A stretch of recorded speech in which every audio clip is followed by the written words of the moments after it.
خاموش رہو، ہمیں جلدی ہے۔ جولیا نے عمران کا منہ دیکھتے ہی اس سے مخاطب ہو کر سخت لہجے میں کہا۔ اچھا تو جھاڑ بھی ملتی ہے پینے کے لیے یہاں؟ بہت خوب، عمران نے مسکراتے ہوئے کہا۔ یہ بات نہیں جناب، آپ جو حکم دیں گے وہ مل جائے گا، مینیجر نے اہلاکن کہا۔ بلیک ہارس مل جائے گی، عمران نے سرگوشیانہ لہجے میں کہا اور مینیجر یوں کرسی پر اچھلا جیسے کرسی میں اچانک طاقتور الیکٹرک شاک آ گیا ہو۔ جی کیا کہا آپ نے؟ مینیجر نے انتہائی حیرت بھرے لہجے میں کہا، لیکن اسی لمحے دروازہ کھلا اور دو آدمی اندر داخل ہوئے۔ دونوں بینک کے کوئی معزز گاہک لگتے تھے۔ انہیں دیکھ کر مینیجر کھڑا ہوا۔ خاموش بیٹھے رہو، سمجھے؟ جولیا نے دانت پیستے ہوئے وسیلے لہجے میں عمران سے مخاطب ہو کر کہا، لیکن لہجہ سرگوشیانہ ہی تھا۔ اگر تم نے مجھے ایسے ہی ڈانٹنا ہے تو پھر میں باز آیا تفریح سے، عمران نے منہ بناتے ہوئے کہا، لیکن اسی لمحے چپڑاسی اندر داخل ہوا۔ اس نے ایک لفافہ مینیجر کی طرف بڑھا دیا۔ مینیجر نے لفافے سے چیک نکالے اور انہیں چیک کرنے کے بعد اس نے انہیں لفافے میں ڈالا اور لفافہ جولیا کی اور بڑھا دیا۔ یہ لیجیے، چیک کر لیجیے، مینیجر نے کہا۔ وہ اب جان بوجھ کر عمران کی طرف نہ دیکھ رہا تھا۔ ٹھیک ہوں گے، شکریہ، جولیا نے کہا اور لفافہ لے کر اٹھ کھڑی ہوئی۔ آؤ، جولیا نے عمران سے کہا اور پھر تیزی سے دروازے کی طرف بڑھ گئی۔ پلانے کی آفر ادھار رہی، عمران نے مسکرا کر مینیجر سے مخاطب ہو کر کہا اور پھر تیزی سے مڑ کر دروازے کی اور بڑھ گیا۔ یہ لو، تم رکھ لو، جس طرح چاہے خرچ کرو، اب تو خوش ہونا۔ بینک کی عمارت سے باہر آ کر جولیا نے لفافہ عمران کی اور بڑھاتے ہوئے کہا، کتنی مالیت کے ہیں؟ عمران نے لفافہ لیتے ہوئے پوچھا۔ 10 لاکھ روپے کے ہیں، جولیا نے جواب دیا اور ساتھ ہی اس نے ایک جاتی ہوئی خالی ٹیکسی دیکھ کر اسے ہاتھ سے رکنے کا اشارہ کر دیا۔ اتنے میں ٹیکسی قریب آ کر رک گئی اور جولیا دروازہ کھول کر رکبی سیٹ پر بیٹھ گئی۔ عمران بھی اس کے ساتھ ہی بیٹھ گیا۔ ایئرپورٹ چلو، جولیا نے ٹیکسی ڈرائیور سے کہا اور ٹیکسی ڈرائیور نے سر ہلاتے ہوئے ٹیکسی آگے بڑھا دی۔ کنگ روڈ سے ہو کر چلنا، میں نے وہاں چند لمحوں کے لیے رکنا ہے، عمران نے ڈرائیور سے کہا اور ڈرائیور نے سر ہلا دیا۔ کیوں، فلیٹ پر کیوں جا رہے ہو؟ جولیا نے مشکوک سی نظروں سے عمران کو دیکھتے ہوئے کہا، مجھے یقین ہی نہ تھا کہ تم حرج کرنے پر آمادہ ہو جاؤ گی، اس لیے میں نے سلیمان کو بتایا ہی نہیں کہ میں ایکریمیا جا رہا ہوں، جبکہ اسے بتانا ضروری ہے تاکہ کہیں وہ رات کا کھانا نہ تیار کر دے، اس طرح بجٹ کا نقصان ہو جائے گا، عمران نے مسکراتے ہوئے کہا۔ وہاں ایئرپورٹ سے فون کر دینا تھا، جولیا نے کہا۔ او چلو، او ہاں چلو، اب تو کنگ روڈ نزدیک آ گئی ہے، عمران نے ایسے لہجے میں کہا جیسے اس کے فون کا خیال ہی نہ آیا ہو۔ کنگ روڈ پر پہنچتے ہی عمران نے کار فلیٹ کے سامنے رکوائی اور پھر کار سے اتر کر وہ تیز تیز قدم اٹھاتا سیڑھیاں چڑھتا ہوا اوپر پہنچ گیا۔ دروازہ بند تھا۔ عمران نے کال بیل کا بٹن پریس کرنے کی بجائے دروازے پر دستک دی تو دروازہ دوسرے لمحے کھل گیا اور دروازے پر جوزف موجود تھا۔ کیا ہوا؟ عمران نے اندر داخل ہوتے ہوئے کہا۔ وہ غیر ملکی سیٹنگ روم میں پڑا ہے، جوزف نے عمران کے پیچھے آتے ہوئے کہا۔ گڈ، عمران نے کہا اور تیزی سے سیٹنگ روم میں پہنچ گیا جہاں ایک غیر ملکی فرش پر بے ہوش پڑا ہوا تھا۔ اسے اٹھا کر رکبی طرف سے لے جا کر طاہر تک پہنچا دو، میں اسے فون کر دیتا ہوں، عمران نے جوزف سے مخاطب ہو کر کہا اور جوزف سر ہلاتا ہوا آگے بڑھا اور اسے جھک کر غیر ملکی کو کاندھے پر اٹھایا اور تیزی سے سیٹنگ روم سے باہر نکل گیا۔ عمران نے ریسیور اٹھایا اور نمبر ڈائل کرنے شروع کر دیے۔ X2۔ دوسری طرف سے بلیک زیرو کی آواز سنائی دی۔ عمران بول رہا ہوں جناب، میں جولیا کے ساتھ ایئرپورٹ جا رہا ہوں۔ ایک آدمی میرے فلیٹ کی نگرانی کر رہا تھا، میں نے اسے چیک کر لیا تھا لیکن میں یہاں الجھنا نہیں چاہتا تھا، اس لیے میں نے اسے جوزف کو بلا کر اسے ٹریپ کرا لیا تھا۔ جوزف اسے دانش مندل لے آ رہا ہے، فلائٹ کی روانگی میں ابھی 1 گھنٹہ دیر ہے، آپ اس سے پوچھ گچھ کر کے مجھے ایئرپورٹ فون کر دیں، عمران نے مودبانہ لہجے میں کہا۔ کیا پوچھ گچھ کرنی ہے؟ دوسری طرف سے اسی لہجے میں کہا گیا۔ یہی جناب کہ وہ کس کے کہنے پر نگرانی کر رہا تھا، ایکریمیا میں وہ رپورٹ کسے دیتا ہے، وغیرہ وغیرہ، باقی آپ خود سمجھدار ہیں، عمران نے جواب دیتے ہوئے کہا۔ ٹھیک ہے، عمران نے کہا اور ریسیور رکھ دیا۔ گو اسے معلوم تھا کہ جولیا فلیٹ سے باہر ہے، لیکن وہ جولیا کی عادت کو اچھی طرح جانتا تھا کہ ہو سکتا ہے وہ عمران کے اس طرح اچانک فلیٹ میں آنے سے مشکوک ہو کر بلی کی طرح دبے پاؤں چلتے ہوئے اندر آ چکی ہو، اس لیے وہ احتیاط کر رہا تھا۔ سلیمان، عمران نے ریسیور رکھ کر سلیمان کو آواز دی۔ جی صاحب، سلیمان نے کچن سے باہر نکل کر آتے ہوئے مودبانہ لہجے میں کہا۔ یہ لو چیک ہیں، انہیں ابھی جا کر جولیا کے اکاؤنٹ میں واپس جمع کرا دو، Citibank main market branch. Imran نے جیب سے لفافہ نکال کر سلیمان کی اور بڑھاتے ہوئے کہا اور خود تیزی سے مڑ کر دروازے کی طرف بڑھ گیا۔ جولیا باہر ہی تھی۔ پھر عمران جیسے ہی فلیٹ کا دروازہ کھول کر باہر نکلا، اس نے جولیا کو انتہائی احتیاط بھرے انداز میں سیڑھیاں چڑھتے دیکھ لیا۔ ارے ارے کیا ہوا؟ کیا ٹیکسی والا بھاگ گیا ہے؟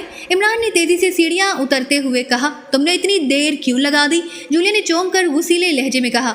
وہ دراصل سلیمان ضد کر رہا تھا کہ اگر مس جولیا کا خرچہ ہو رہا ہے تو میں بھی ساتھ جاؤں گا۔ بڑی مشکل سے ٹافیوں کے ایک پیکٹ کا لالچ دے کر اسے بہلایا ہے، عمران نے سیڑھیاں اتر کر ٹیکسی کی اور بڑھتے ہوئے کہا، اور جولیا خاموشی سے مڑ کر اس کے پیچھے آ گئی۔ چند لمحوں بعد ٹیکسی تیزی سے ایئرپورٹ کی طرف بڑھی چلی جا رہی تھی۔ کیا ٹکٹیں فوری طور پر مل جائیں گی؟ جولیا نے اچانک چونک کر کہا۔ اب اتنا بھی گیا گزرا نہیں ہے سلیمان کہ اس کے کچن کی پرانی کیتلیوں اور چائے دانیوں میں سے 2 آدمیوں کی اکریمیا تک کا کرایہ ہی نہ نکل سکے، اس لیے فکر مت کرو، ٹکٹیں میں نے پہلے ہی بک کرا لی تھی، عمران نے مسکراتے ہوئے کہا، اور جولیا بے اختیار ہنس پڑی۔ تو سلیمان رقم کیتلیوں اور چائےدانیوں میں چھپا کر رکھتا ہے، جولیا نے ہنستے ہوئے کہا۔ بیچارہ کوشش تو بہت کرتا ہے کہ ایسی جگہوں پر رقم چھپائے جہاں سے میں اسے تلاش نہ کر سکوں، لیکن اس معاملے میں اللہ تعالیٰ نے مجھے بیگمات والی خصوصیات عنایت کر رکھی ہیں، عمران نے مسکراتے ہوئے جواب دیا۔ بیگمات والی کیا مطلب؟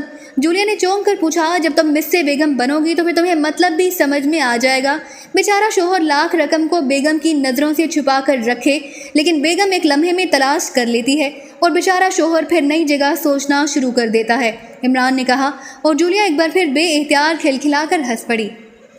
ایسا وہ بیویاں کرتی ہوں گی جنہیں ان کے شوہر رقم نہ دیتے ہوں گے، جولیا نے لطف لیتے ہوئے کہا۔ ارے کچھ نہ کچھ تو تنہا پر بیچارے شوہر کا بھی حق ہوتا ہے، چائے پینی ہوتی ہے، کبھی دوستوں کی پارٹی کرنی پڑ جاتی ہے، لیکن بیگم تو کھڑے کھڑے ساری تنخواہ وصول کر لیتی ہے، اس لیے مجبوراً بیچارے شوہر کو ٹی اے بل، میڈیکل بل اور ایسی ہی رقومات چھپا کر رکھنی پڑتی ہیں، لیکن اے بسا آرزو کے حق شدہ بیگم ہو اور اس کی نظروں سے رقم چھپ سکے، ناممکن، اور بیچارے شوہر کو اسی طرح بس کا کرایہ لینے کے لیے گھنٹہ بیگم کو سمجھانا پڑتا ہے کہ پیدل چلنے سے صحت ضرور بنتی ہے، لیکن آدمی تھک جاتا ہے، اور تھکا ہوا آدمی دفتر میں کام صحیح طور پر نہیں کر سکتا، اور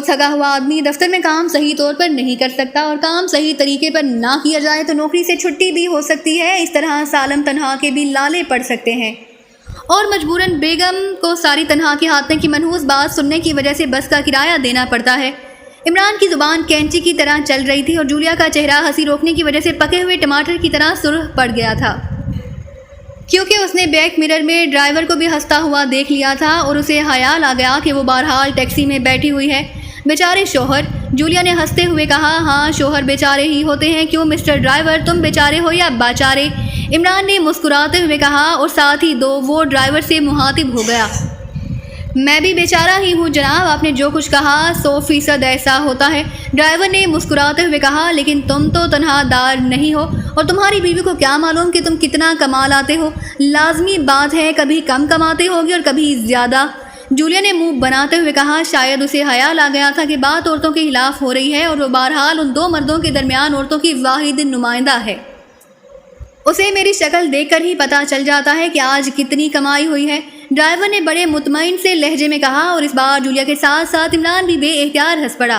تھوڑی دیر بعد وہ ایئرپورٹ پہنچ چکے تھے۔ عمران نے ٹیکسی ڈرائیور کو جیب سے ایک بڑا نوٹ نکال کر دیتے ہوئے کہا، باقی بھی رکھ لو، اور سنو، باقی رقم میں سے ایک چھوٹی سی پرفیوم کی شیشی اپنی بیوی کے لیے خرید لینا، عورت کو جب تحفہ ملتا ہے تو اسے اتنی خوشی ہوتی ہے کہ اس کی باقی صلاحیتوں میں سب معاف ہو جاتی ہیں، اس لیے باقی رقم آسانی سے چھپا لو گے، عمران نے کہا، اور تیزی سے مڑ کر ایئرپورٹ کی طرف بڑھ گیا۔ البتہ مڑتے ہوئے اس نے ڈرائیور کے چہرے پر ایسے تاثرات ضرور دیکھ لیے تھے جیسے اسے عمران کا یہ قیمتی مشورہ بے حد پسند آیا ہو۔ عمران نے جا کر بورڈنگ کارڈ لیا اور پھر وہ دونوں اندر لاؤنج میں جا کر بیٹھ گئے۔ ابھی فلائٹ کی روانگی میں 1 گھنٹہ دیر تھی۔ مجھے ابھی تک یقین نہیں آ رہا کہ چیف نے واقعی تفریح کے لیے ہمیں بھیجا ہوگا، جولیا نے کہا، اور عمران بے اختیار مسکرا دیا۔ کیوں، کیا تفریح ہمارا حق نہیں؟ ہم مشینیں تو نہیں کہ 24 گھنٹے اور 12 مہینے بس کام ہی کیے جائیں، جیتے جاگتے انسان ہیں اور انسانوں کو بہرحال تفریح کی ضرورت ہوتی ہے، عمران نے منہ بناتے ہوئے کہا۔ ہاں تمہاری بات درست ہے، کبھی کبھی واقعی میں بھی یکسانیت سے بیزار ہو جاتی ہوں۔ ویسے ایک بات ہے، اگر ہم نے ذاتی خرچہ ہی کرنا تھا تو پھر باقی ساتھیوں کو ساتھ لے جایا جا سکتا تھا، جولیا نے کہا۔ تمہارا مطلب ہے ساری تفریح غارت ہو جائے؟ وہ صفدر بزرگوں کی طرح نصیحتیں کرنا شروع کر دیتا ہے، کیپٹن شکیل مفکروں کی طرح یہ سوچنا شروع کر دیتا ہے کہ جہاز میں اگر سیٹوں کی ترتیب بدل دی جاتی تو اس سے مسافروں کو کیا فائدہ ہو سکتا ہے۔ تنویر تمہیں گھورتا رہتا اور مجھ پر غصہ نکالتا رہتا۔ نعمانی چوہان، صدیقی اور ہاور چاروں معصوم بھیڑوں کی طرح بس کان ہلاتے بس کان ہلاتے پیچھے چلتے رہتے ہیں، کیا ہاک تفریح ہونی تھی؟ عمران نے کہا اور جولیا بے اختیار ہنس پڑی۔ تمہاری بات درست ہے، جولیا نے ہنستے ہوئے کہا، لیکن دوسرے لمحے وہ ایئرپورٹ ملازم کو اپنی میز کی طرف بڑھتے دیکھ کر چونک پڑی۔ عمران بھی چونک کر اسے دیکھنے لگا۔ ملازم کے ہاتھ میں کارڈ لیس فون پیس تھا۔ آپ کا نام علی عمران ہے نا جناب، آپ کی کال ہے، ملازم نے قریب آ کر نہایت مودبانہ لہجے میں کہا اور فون پیس عمران کی اور بڑھا دیا۔ کیا تم مجھے پہچانتے ہو؟ عمران نے اس کے ہاتھ سے فون پیس لیتے ہوئے پوچھا۔ جی ہاں جناب، آپ اکثر یہاں آتے رہتے ہیں اور میرا ایک ساتھی آپ کا ہمسایہ ہے، اس نے مجھے آپ کے متعلق بتایا تھا، ملازم نے جواب دیا اور واپس مڑ گیا۔ یہ کس کا فون ہو سکتا ہے؟ جولیا نے قدرے مشکوک سے لہجے میں کہا۔ ایک ہی آدمی کو پتا ہے کہ ہم دونوں ایکڈیمیا جا رہے ہیں اور ہے وہ تمہارا چیف، عمران نے منہ بناتے ہوئے کہا اور اس کے ساتھ ہی اس نے فون پیس کا بٹن دبا کر رابطہ آن کر دیا۔ ہیلو بے سر عمران، ولد سر عبد الرحمن، ولد سر جہاندار جان۔ اس سے آگے کا شجرہ نسب مجھے معلوم نہیں، لیکن مجھے یقین ہے کہ میں بیچارہ ہی بغیر سرکہ ہوں، باقی سارے سر والے ہی ہوں گے، عمران نے کہا۔ X2 دوسری طرف سے سرد آواز سنائی دی اور جولیا جو سامنے بیٹھی دوسری طرف سے آتی ہوئی ہلکی سی آواز سن رہی تھی، بے اختیار چونک پڑی۔ یس سر، اس لیے تو میں نے صرف 2 نسلوں تک کے سر بتائے تھے، یعنی 2 سر، عمران نے جواب دیا اور جولیا بے اختیار مسکرا دی۔ فضول باتیں مت کیا کرو، ناراک کے الیگزینڈر گروپ کو چیک کر لینا، الیگزینڈر بار سمتھ فیلڈ روڈ ناراک، X2 نے سرد لہجے میں کہا۔ مگر سر یہ تو سرکاری کام شروع ہو گیا، ہم تفریح کے لیے جا رہے ہیں اور خرچہ بھی ہمارا اپنا ہے سر، یہ تو زیادتی ہے سر، عمران نے احتجاج کرتے ہوئے کہا۔ اس اطلاع کے بعد اب یہ مشن سرکاری ہو چکا ہے، اس لیے جولیا اور تم سرکاری طور پر جا رہے ہو، دوسری طرف سے X2 نے اسی طرح سخت لہجے میں کہا۔ شکریہ، بڑی بڑی مہربانی، اب اس گروپ تو کیا میں پورے ناراک کو چیک کر سکتا ہوں، عمران نے انتہائی مسرت بھرے لہجے میں کہا اور فون پیس آف کر کے میز پر رکھ دیا، کیونکہ دوسری طرف سے رابطہ آف ہو چکا تھا۔ مبارک ہو جولیا، اب ہم سرکاری تفریح پر جا رہے ہیں، دیکھا کیسا داؤ لگایا ہے کہ تمہارا چیف چاروں شانے چت گرا ہے۔ ہاں کہہ رہا تھا کہ میں تو خرچہ نہیں کرتا، اپنے خرچے پر جاؤ، اب کیسے مانا ہے؟ عمران کے لہجے میں ایسی مسرت تھی جیسے اس نے کوئی بہت بڑا قلعہ لڑ کر فتح کر لیا ہو۔ میری رقم نکالو، جولیا نے تیز لہجے میں کہا۔ رقم؟ کیسی رقم؟ عمران نے چونک کر پوچھا۔ اس کے چہرے پر ایسے تاثرات ابھر آئے تھے جیسے وہ جولیا کو سرکاری خرچے کا بتا کر اب پچھتا رہا ہو۔ وہ 10 لاکھ روپے کے ٹریولز چیک، جولیا نے سخت لہجے میں کہا۔ اچھا وہ ٹھیک ہے، لے لینا، اب واپس جا کر ہی تم نے بینک میں جمع کرانے ہیں، اتنی بھی کیا بے صبری ہے؟ کچھ دیر مجھے خوش ہو لینے دو کہ میرے پاس جولیا کے 10 لاکھ روپے موجود ہیں، عمران نے کہا۔ نہیں نکالو انہیں، جولیا کا لہجہ اور سخت ہو گیا۔ لیکن وہ تو تم نے مجھے دے دیے تھے، عمران نے کہا۔ ہاں لیکن اس وقت ذاتی خرچے کی بات تھی، لیکن اب ایسا نہیں ہے، اس لیے میری رقم واپس کرو، جولیا نے کہا۔ کمال ہے، کیا مجھ پر 10 لاکھ روپے کا بھی اعتبار نہیں؟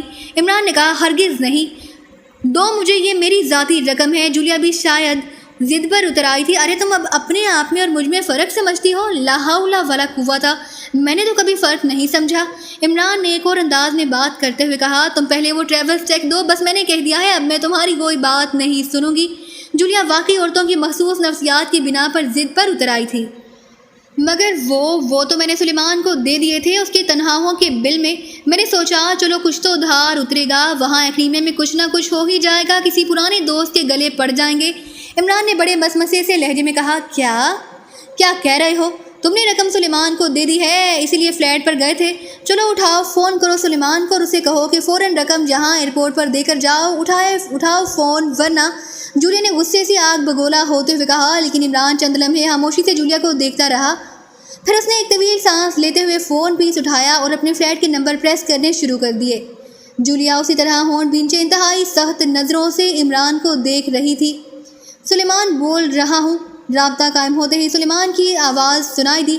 سلیمان، میں عمران بول رہا ہوں، وہ مس جولیا کے ٹریولز چیک اس کے بینک میں جمع کرا دیے ہیں، عمران نے سخت لہجے میں کہا۔ جی ہاں صاحب، ابھی جمع کرا کر واپس آ رہا ہوں، فلیٹ میں داخل ہوتے ہی آپ کی کال اٹینڈ کی ہے، سلیمان نے جواب دیا۔ اچھا ایسا کرو، اسپیشل سیف میں سے 20 لاکھ روپے نکال کر ابھی جا کر مس جولیا کے اکاؤنٹ میں جمع کرا دو، اس بیچاری کو بے حد ضرورت ہے اور ساتھیوں کی ضرورت کا خیال تو بہرحال کرنا ہی پڑتا ہے، عمران نے اسی طرح اسپاٹ لہجے میں کہا۔ جی صاحب، دوسری طرف سے سلیمان نے جواب دیا اور عمران نے بٹن آف کر کے دوبارہ نمبر پریس کرنے شروع کر دیے۔